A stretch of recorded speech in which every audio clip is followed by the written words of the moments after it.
Everybody wants to be a visionary, but few realize that boring management is what actually wins. If you think you need to be clever in how you manage, if this is your hobby, if this is something that you actually try to put too much thought into, you're probably overdoing it.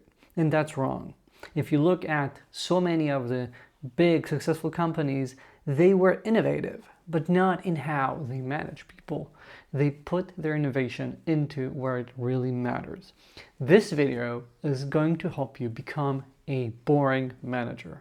And that's a good thing. By the way, if you're new here, hi, I'm Aviv Ben-Yosef. I help tech executives worldwide create teams worth leading, because life's too short to lead mediocre teams. And our subject today is exactly that, boring management. I've worked with so many people who are incredibly brilliant. They were so smart. They had the ability to be innovative, to be creative, and create novel ideas.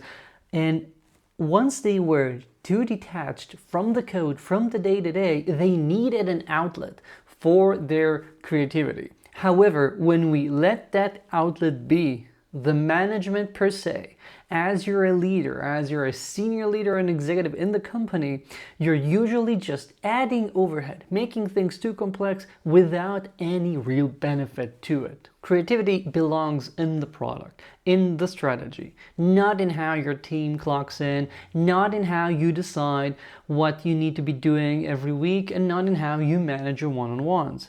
Those areas should be almost straightforward when it comes to the actual processes and logic behind them. When you have that like that, things will be a lot easier for everyone around. And when you'll onboard new employees, new managers, you won't go through so much trouble just to let them understand your uniqueness. Stop thinking you're a special snowflake and everything's got to be unique. Again, when it comes to the product, when it comes to the strategy, I'm on board, but not when it comes to how you manage. Leaders often get into this without noticing, but all of a sudden you realize that, hey, for some reason, people have to go through hours of onboarding to understand our unique and special Scrum rituals, or realize that the way we manage people is essentially a mishmash of a bunch of Medium posts because we had to get things exactly right for our own specific use case, even at the cost of having this massive cognitive load, because every time something happens, you have to start from scratch and realize exactly how you want to solve it. Instead of using best practices, instead of having the defaults that your employees have from all of their experience in other companies, everything's gonna be different for you because you're so special. And when that happens, you'll see with time that things just get slower and you won't even realize why. Because like a fish in water, you won't realize that this overload, this operating system you've created that's just too unique and too precious is weighing you down. You won't notice this thing around you because it has become your culture by then. And then it's going to be a lot harder to undo those changes and recreate the type of company, the type of culture you want to have. And just think how much harder it's going to be to get reference points, to realize whether your team is having real issues or not, whether it's acting as well as you would have expected. Because when everything's different, how can you easily compare? It's hard enough as it is to look at other companies and get a sense of whether you're moving fast enough or not. When everything's different about how you operate, we're not even talking about comparing apples to oranges. It's comparing apples to buildings or something. So we need you to realize that your creativity belongs somewhere else. And yeah, I'm sure you've all read those posts about the CEO of NVIDIA who doesn't really have one-on-ones, managing like 30 people directly, whatever. Again, just because it works for that specific person doesn't mean that's the best thing to now copy and paste everywhere. I'm guessing you're not copying everything NVIDIA does because you're not NVIDIA, and the same applies here.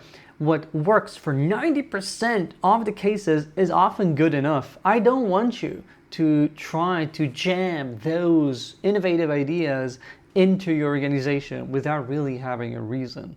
when things actually stop working, when you need to upgrade, okay, maybe let's then look for a solution.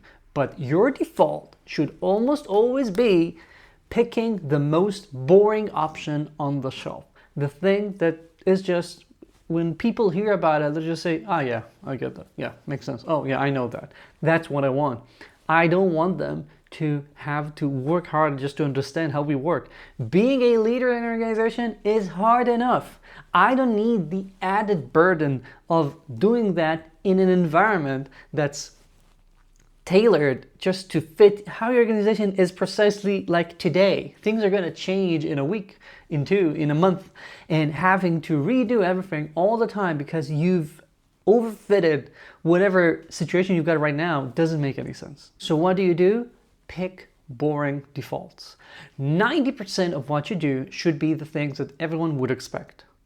You should find it extremely easy to onboard people when it comes to your rituals, when it comes to how you operate. Things should be almost straightforward. If you look at your internal documents for onboarding, they should say, we do this like in this template. We do it like this, as you know from that company. Things that are so simple that you only have to list a few exceptions, that you only have to specifically design things in the edge cases that matter for you. When you have that, you'll also notice that when 90% of the system is what everyone's using, you can be creative, or not even creative, just resourceful to fix and improve things for your specific case at those edge cases at the 10% mark. And when you do that, that's where you get real benefits, because oftentimes you don't really get a lot of ROI from inventing everything from scratch, from having customizations all over the place.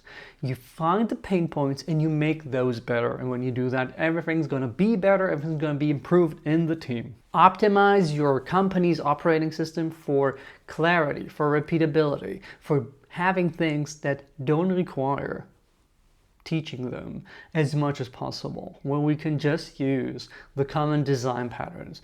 I'm guessing you're not inventing your own UI framework, you're using React or whatever. You're not inventing your own operating system, you're using Linux. You're not inventing a programming language, you're using whatever. The same applies to your company's operating system. Use tools, rituals, processes, practices that are proven and that people know. To sum up this video, I want you to be boring. Oftentimes, a boring manager is a manager that's capable of spending their time where it actually matters. Be boring on the inside and brilliant on the outside, on the strategy, in the product, and what makes your company genuinely unique, and that will affect its users, its customers, make it shine.